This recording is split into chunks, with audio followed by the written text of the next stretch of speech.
punt. Les notícies del matí.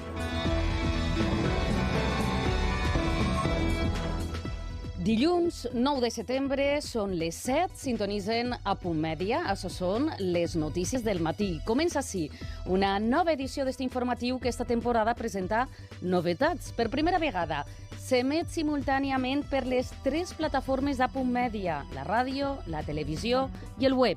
A més, hi poden participar a través de les xarxes socials. Vostès trien com volen seguir-nos. Per a aquelles persones que ens segueixen a través de la televisió poden comprovar que incorporem informació gràfica amb els titulars de la jornada, la previsió de l'oratge i el que es diu en Twitter.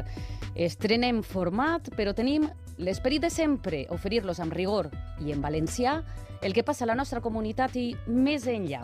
Avui, en la portada d'este Temps de Notícies, destaquem l'últim adeu dels fans i el món de la cançó a Camilo Sesto.